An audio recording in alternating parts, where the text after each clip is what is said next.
Was musst du als GmbH, Holding, Geschäftsführer und Gesellschafter steuerlich beachten, wenn du auswanderst? Genau mit diesen Fragen wollen wir uns einmal in diesem Video näher auseinandersetzen. So, heute habe ich mal wieder hier einen interessanten Fall aus der Praxis. Der Geschäftsführer, Gesellschafter einer vermögensverwaltenden Holdinggesellschaft in Deutschland zieht ins Ausland um, in diesem Fall die USA.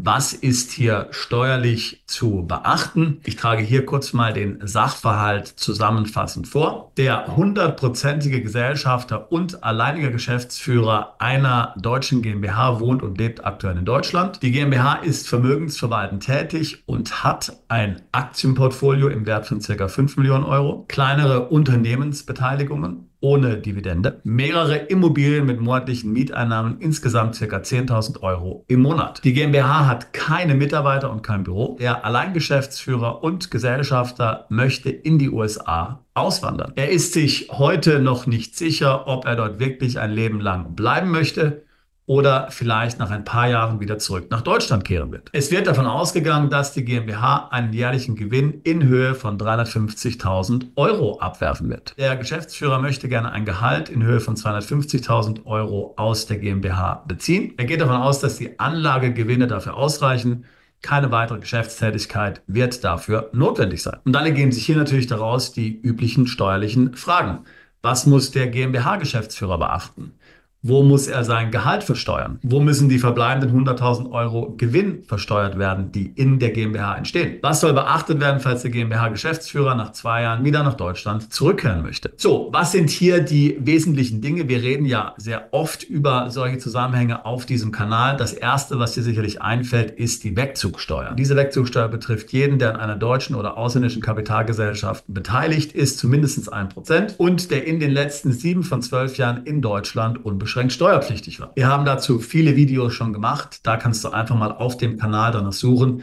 Ich möchte das jetzt nicht komplett nochmal erklären. Die Wegzugsteuer richtet sich nach dem sogenannten fiktiven Veräußerungserlös. Das heißt, in diesem Fall, im Falle dieses Unternehmens, würde man hierzu den Substanzwert heranziehen, nicht etwa das vereinfachte Ertragswertverfahren, sondern den Substanzwert. Nun weiß ich nicht, wie viel die Immobilien wert sind, aber sagen wir mal, wir kommen auf einen Substanzwert von rund 10 Millionen Euro. Nehmen wir mal an, die Immobilien sind nicht belastet, dann würde hier sicherlich eine Wegzugsteuer von rund 3 Millionen Euro fällig werden. Was kann man nun machen, um diese zu vermeiden? Ich könnte die Gesellschaft in eine GmbH und Co. KG Holding einbringen. Ich könnte die Gesellschaft in eine GmbH und Co. KG umwandeln. Man könnte das Ganze in eine Stiftung einbringen.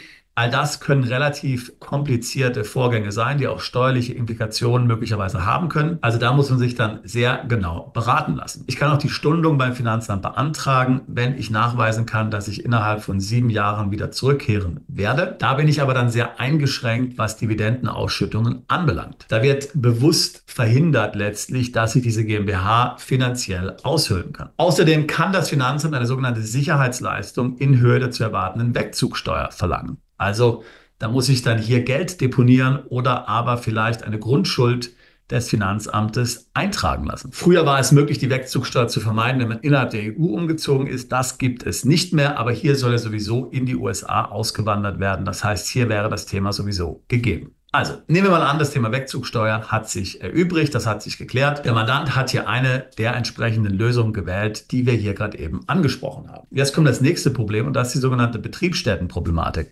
Momentan ist der Mandant ja der einzige Geschäftsführer. Wenn er jetzt in die USA umzieht, wird damit auch die Betriebsstätte dieser GmbH in die USA verlegt. Dann ist im Grunde genommen die GmbH nicht mehr in Deutschland steuerpflichtig. Dann wären die Gewinne in den USA zu versteuern. Und das würde Deutschland natürlich überhaupt nicht gefallen. Deswegen würde Deutschland dann hier eine Steuer erheben, die sogenannte Entstrickungsbesteuerung. Auch diese würde sich so ungefähr in Höhe der Wegzugsteuer bewegen. Das heißt, einige Millionen in diesem konkreten Fall.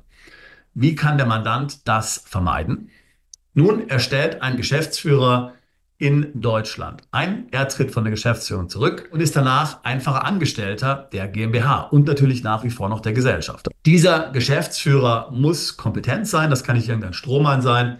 Der muss wirklich jemand sein, der hier die Entscheidungen des Tagesgeschäftes selbstständig übernehmen kann ohne dass der Mandant dort ständig aus den USA mit eingreift. So, nehmen wir einmal an, dass dieser Punkt geklärt ist. Dann hat ja der Mandant gefragt, was mit diesem Gehalt auf sich hat. Diese 250.000 Euro.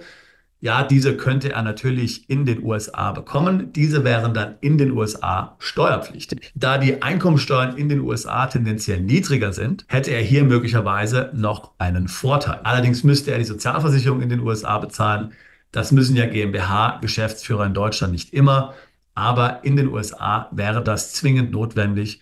Wie weit sich das also dann steuerlich lohnt, müsste man prüfen. Die verbleibenden 100.000 Gewinn in der GmbH müssten nach wie vor in Deutschland besteuert werden. Der Mandant könnte sich diesen Gewinn dann ausschütten lassen als Dividende. Auch diese wäre in den USA zu versteuern. Eine mögliche Quellensteuer, die in Deutschland erhoben wird, kann dann dort angerechnet werden. Soweit, so gut. Damit wäre im Grunde genommen aus deutscher Sicht, aus amerikanischer Sicht dieser Umzug dann steuerlich geregelt. Der Mandant wäre in den USA unbeschränkt steuerpflichtig. In Deutschland wäre er dann nur noch beschränkt steuerpflichtig. Die GmbH kann so weiterlaufen. Die GmbH hat ihre Betriebsstätte in Deutschland. Jetzt kommt aber noch ein sehr wichtiger Punkt, der spezifisch ist für die USA. In den USA ist es steuerlich verpönt, sogenannte private Holdinggesellschaften zu besitzen, Private Holding Companies, wie es der Mandant hier tut. Das wird in den USA steuerlich sehr benachteiligt. Also genau solche vermögensverwaltenden Holdinggesellschaften, wie sie ja in Deutschland sehr häufig verwendet werden, sind in den USA überhaupt nicht Usus und werden praktisch von niemand verwendet. Denn was du machen musst, wenn du an einer solchen Private Holding Company beteiligt bist, ist, dass du die nicht ausgeschütteten Gewinne letztlich versteuern musst mit Einkommensteuer. Und zwar reden wir von einem Steuersatz von 20%. Wohlgemerkt der nicht ausgeschütteten Gewinne. Es soll nämlich genau in den USA verhindert werden, dass man solche Gesellschaften hier bildet, wo dann Gewinne tesoriert werden und letztlich damit ein steuerlich positiver Effekt erzielt wird.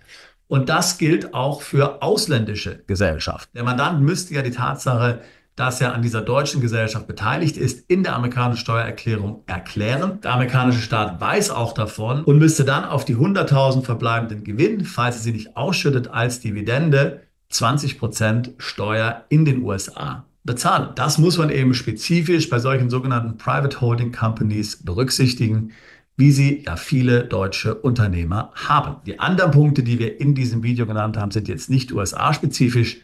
Die würden für jedes Land gelten. Der letzte Punkt hier ist es natürlich nur relevant, wenn man in die USA umzieht. So, da kannst du es mal wieder sehen. Diese Fallstudie hat es bewiesen, aus Deutschland wegzuziehen. Das ist ziemlich kompliziert. Da ist einiges zu beachten. Wenn auch du in der Situation bist und dir überlegst, hier im Ausland dein Glück zu suchen oder hier im Ausland Steuern sparen willst, dann würde ich mich freuen, mit dir ein Beratungsgespräch zu führen. Link dazu packe ich hier in die Beschreibung dieses Videos mit hinein. Wir tun seit fast 20 Jahren nichts anderes, als Mandanten genau bei solchen Fragen zu beraten, ins Ausland umziehen, sich dort steuerlich optimiert aufstellen, Vermögen im Ausland aufzubauen und natürlich auch Vermögen zu schützen. Ich würde mich freuen, auch dich alsbald zu unserer Mandantschaft zählen zu können. Bist du Unternehmer, Freiberufler oder Investor? Zieht es dich schon lange ins Ausland? Mach heute den ersten konkreten Schritt in eine Zukunft mit mehr Geld und mehr Freiheit. Buche ein Beratungsgespräch mit Sebastian und seinen Kollegen. Unsere Kanzlei unterstützt Mandanten wie dich dabei, deine Steuerlast legal zu reduzieren, Vermögen aufzubauen und zu schützen und deine persönliche Freiheit zu maximieren. Profitiere jetzt von unserem Fachwissen und unserem Netzwerk. Gehe zu mandatierung.com und werde Mandant unserer Kanzlei.